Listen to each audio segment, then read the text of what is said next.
We learned in the last lecture that both Aristotle and Thomas Aquinas ask a very provocative question, one perhaps not often asked today. What does it mean to live an excellent human life? Excellence is perhaps easier understood in more limited contexts. We can easily identify what it means to excel at a game of chess, or to excel as an athlete, or at building houses. But what does it mean to excel, to be good at living as a human being? This is admittedly a much more complex question, but from the Aristotelian and Thomistic perspective, moral philosophy is only possible to the extent that one can meaningfully answer it. As we saw in the last lecture, Aristotle famously approaches this question by looking to the idea of something's proper function, which may be identified as some sort of activity. So the proper function of a chess player is playing chess, and the proper function of a football player is playing football. And the proper function of a house builder is building houses. So we naturally wouldn't judge whether someone is a good house builder on the basis of how well he plays football. And we wouldn't judge whether someone is a good football player on the basis of how well he plays chess. And this is because, as Aristotle points out, we would rightly focus on the proper function. And so to review further still, it follows from this that if we can sensibly distinguish a good human being from a bad one, we would have to do so first by identifying the proper function, or the function proper to human beings considered as such.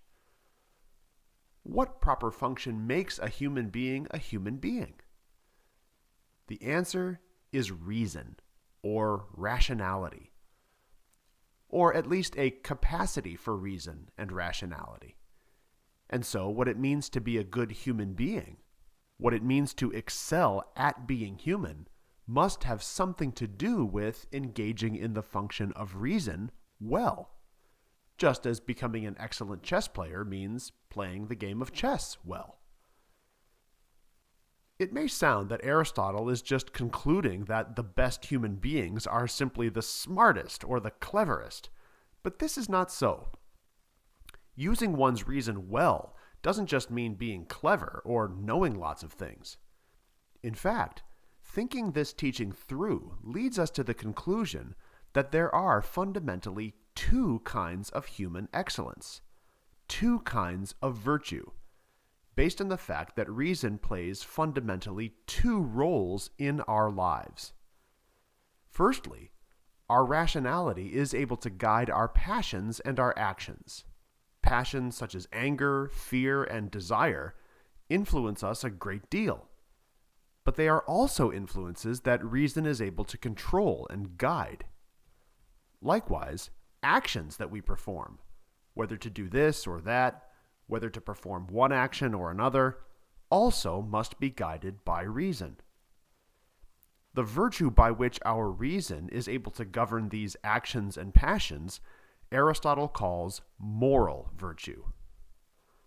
On the other hand, it's not reason's sole function to govern actions and passions, but also, so to speak, to exercise its own function.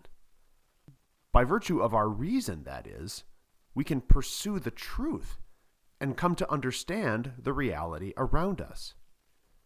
As Aristotle famously states in the opening lines of his Metaphysics, all men by nature desire to know.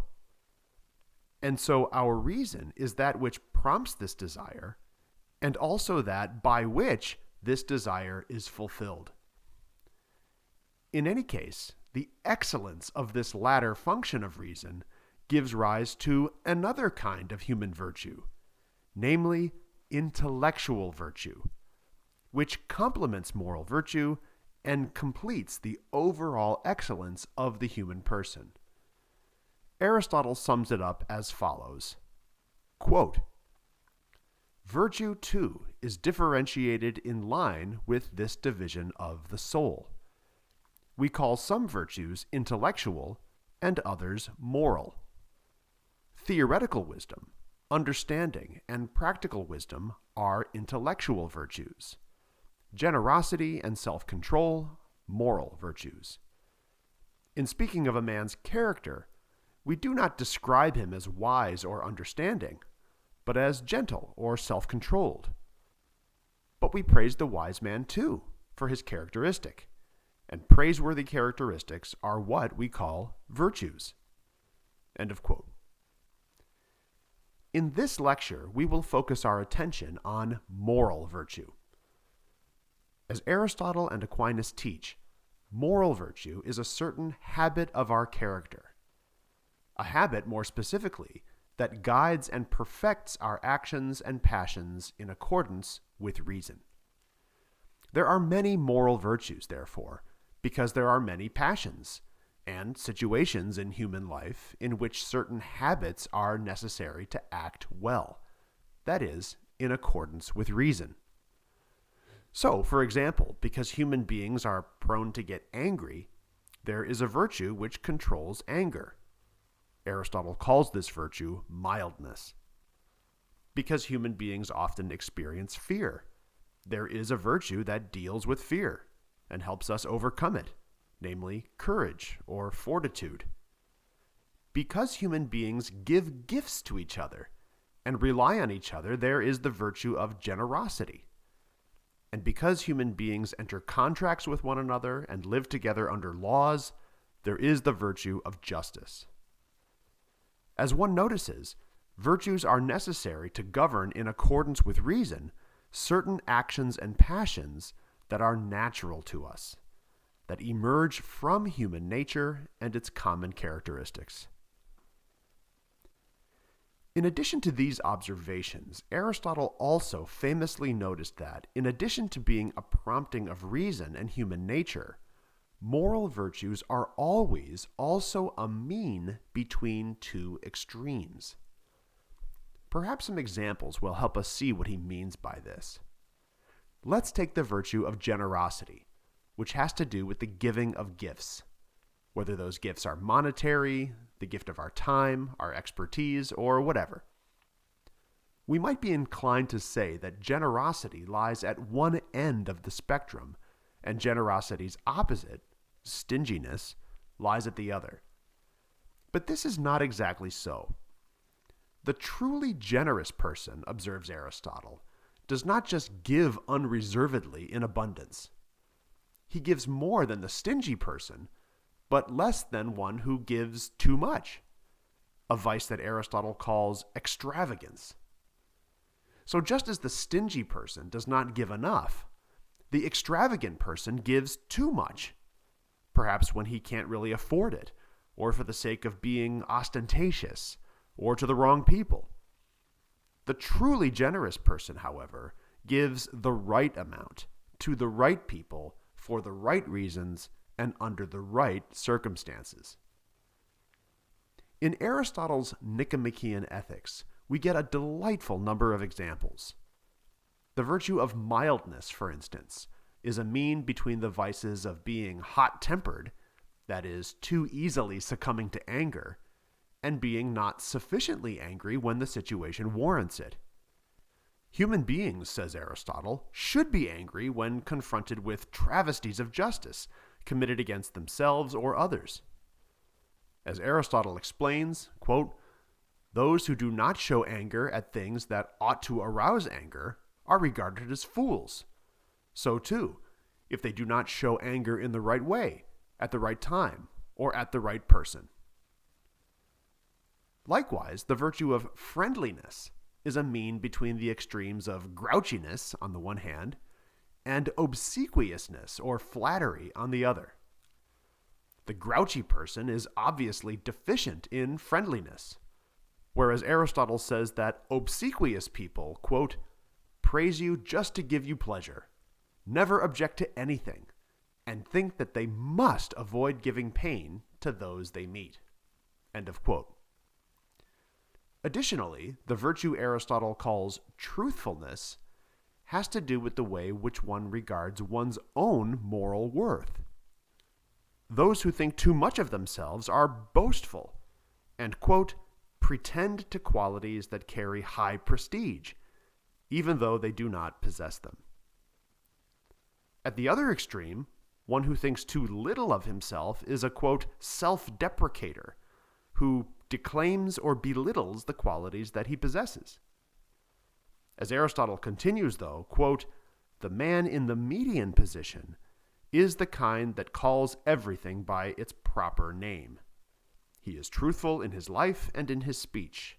He admits to the qualities he possesses and neither exaggerates nor understates them. Finally, when it comes to humor and lightheartedness, another important aspect of human life, there is also a virtue at which to aim, namely what Aristotle calls wittiness. The vice by way of excess is that by which one goes overboard in humor, and Aristotle calls this buffoonery.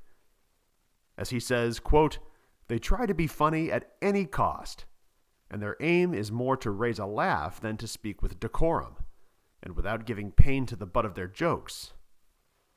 On the other extreme, those who cannot say anything funny themselves and take offense when others do are considered to be boorish and dour, whereas those whose fun remains in good taste are called witty. These are not the only virtues Aristotle discusses as a mean between two extremes, but they do provide good examples of what he's getting at. And for a philosopher, Aristotle is full of practical advice. For instance, he notices that, in most cases, the virtue is usually somewhat closer to one extreme than to the other. So, the generous person, for example, is closer to extravagance than to stinginess.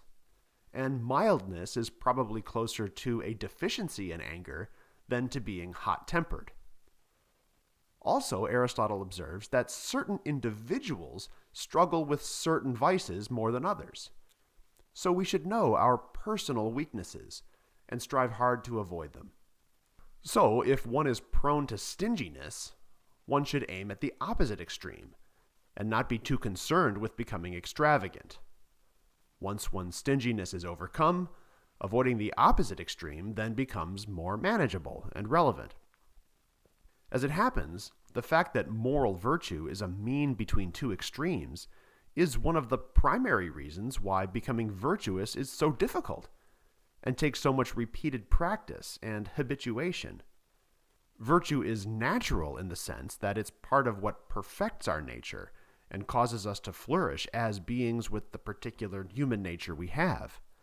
But it's not natural in the sense that it comes naturally, or is easy or automatic, like the way in which our eyesight is natural, or our ability to walk and talk. In fact, the difficulty in attaining moral virtue is the reason why so few people, in Aristotle's view, ever actually become virtuous. Later in his Nicomachean Ethics, Book 7 to be precise, Aristotle tells us that there are actually 6 levels of moral character, 3 to be avoided and 3 to be sought after. The 3 to be avoided are, in descending order of badness, moral weakness, vice, and something Aristotle calls brutishness. Moral weakness is, in many ways, the most interesting and also the most confounding, because by definition, the morally weak person knows what they're doing is morally bad, but does it anyway. So a man that is tempted to commit adultery, for example, realizes that doing so would be wrong and would make him a worse person, but succumbs to that temptation notwithstanding, is described by Aristotle as morally weak. On the other hand, if a person in that same situation commits adultery without knowing it's wrong, who just pursues pleasure whenever he can get it, including in an adulterous affair, that person, says Aristotle, has the vice of self-indulgence. A person of vice might not have the same internal conflict that the morally weak person has. But at least there is more hope for the morally weak person, because at least he or she doesn't need to be convinced that what they're doing is wrong. The person of vice does. brutishness, for that matter, is even worse than vice. Aristotle doesn't say much about it, and we don't really get a precise definition of it. As examples, Aristotle mentions those who commit cannibalism, extreme forms of ritualized torture, infanticide, and other such things.